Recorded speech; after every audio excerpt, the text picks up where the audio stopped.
Hey team, Ben Lawless here. Today I'm going to do a little critique of some rubrics that were sent to me by a friend. So these are rubrics, general rubrics, which I think are supposed to be used across the whole of schooling, and I'm going to do a bit of a critique. So let's have a look at them. Okay, so there are three: writing, reading, and maths. What you'll notice though, I'm just going to show you. So this is year one. I do love the fact that New Zealand calls it year one instead of starting counting with F or P or whatever Australia often does. Anyway, 1, 2, 3, 4, 5, 6, 7, 8, 9, 10. You'll notice that the actual rubric does not change at all across the whole 10 years. So the idea, oh hang on, they've even got, so year one split into two. So it's very strange, the fact that to be exceeding at year one, you should be doing exactly the same stuff as you would be doing in year 10. I'm not sure that's the right way to go about it. I'm also not a big fan of labels like this. These labels don't really carry much meaning. Like exceeding, what do we exceed? So they're really, really common to use labels like this, but I believe that they're meaningless, and all they do is allow stakeholders, say parents for example, to, instead of actually looking at the rubric in detail and seeing what their child can do, they just read one of the 5 levels and think they know something about the student's achievement, which they generally won't. Exceeding is problematic because exceeding what? Are we talking about exceeding the age-based norms?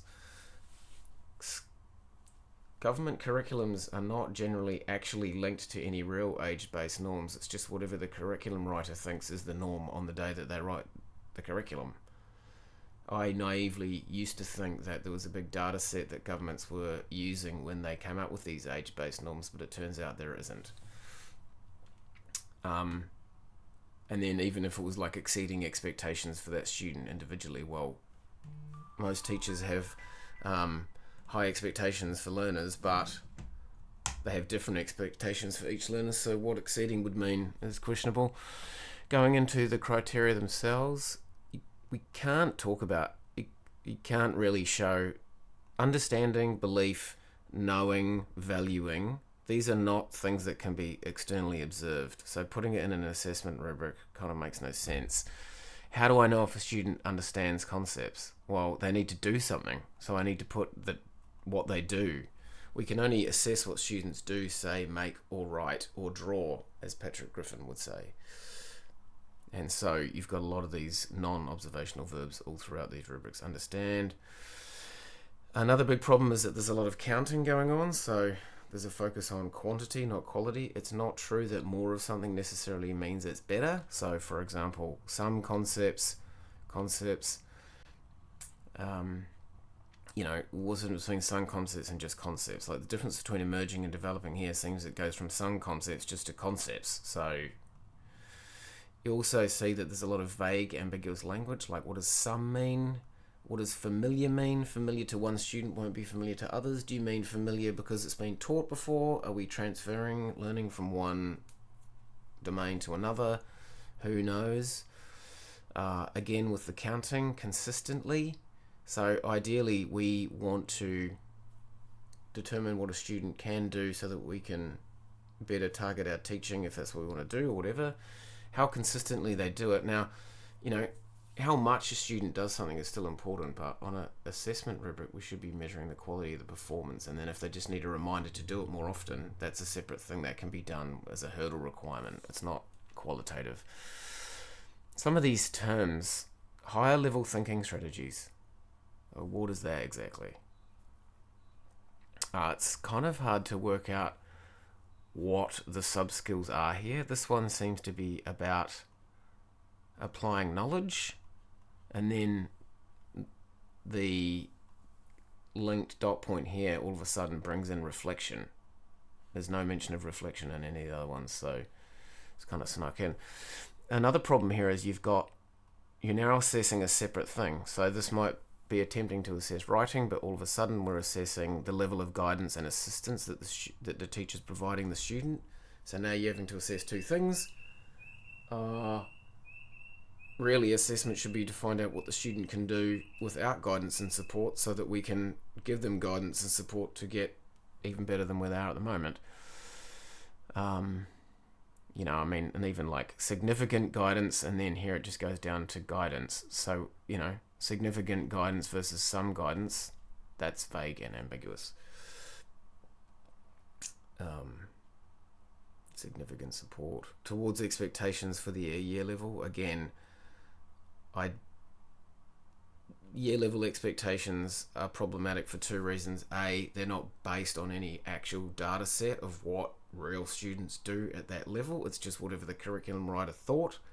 And B, we probably don't have the same expectations for all learners purely based on their calendar age. So you've got dot points here, but why are there no rows? Because this one here is about reflection down here, and then this one here is about reflection here, and yet there's no mention of reflection in any of these ones. A much bigger problem, though, is the fact that this is... So here's writing, here's reading,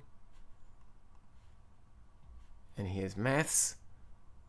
It's the exact same statements in these 5 columns. It's not... They haven't operationalized the rubric whatsoever. Teachers are expected to magically take all of this stuff and somehow combine it with all of this stuff. Now, if the department is going to go to the point of making documents like this, why don't they get some experts to actually do the work of combining their content with levels of quality? And if you think that's not possible, I would like to really quickly show a few examples of where it is possible. I've been doing this for about 20 years. Developmental progression, something that came out of the Assessment Research Centre under Patrick Griffin. Anyway, have a look at that. It's an example of a primary school one. Right, rather than talking about negative language, attempting, or vague language like interesting way, this is an actual observational thing. And the 3 big points here is that better rubrics are quicker to mark. So if the department wants to save teacher time, they should make rubrics that are good and can be used. If you look at this stuff, the teacher has got... Classroom teachers have got to make rubrics. And good rubric writing is not generally taught in initial teacher education. So I would guess that classroom teacher made rubrics, might not be optimal. Here's an example of a secondary one. So I complained about this at a keynote, got back to the minister in Victoria, and the fantastic curriculum manager for history at the time worked with me to build a better one. Here's an example of the Year 12 history performance descriptors for Victoria, Australia. Year 12 is Year 13 in New Zealand. And you'll notice, look at the words highlighted there. Again, this is just columns of vague terms, like it's really hard to mark. How do I know if the student's work is sound or detailed or sophisticated? What do these words mean? Teachers who mark it won't agree, so the marking will be less consistent, and it doesn't give students much support for self-regulated learning. Like if you got told that your analysis was adequate and that you just needed to make it detailed, like how do you do that? So we rewrote it. Here's an example. Now just ask yourself, how much would that be easier to mark? Would that provide more information for the student to self-assess, set next steps for learning? Might it even provide some information for the teacher of how to sequence teaching from easier stuff to harder stuff? And then I'm really quickly going to show you one of my clients. We have been working on making a developmental progression for the whole of Victorian curriculum, and here's a little example here of how we have done it with history skills. So yeah, these statements might be a bit more detailed, but they're actually meaningful. Rather than the really vague ones. So I like that you're trying to do something like this, but really this is just taking curriculum statements and then putting it next to these 5 columns, which as I've suggested, have a lot of problems themselves. So to answer the question, New Zealand rubrics, hot or not? Not. Keep it real.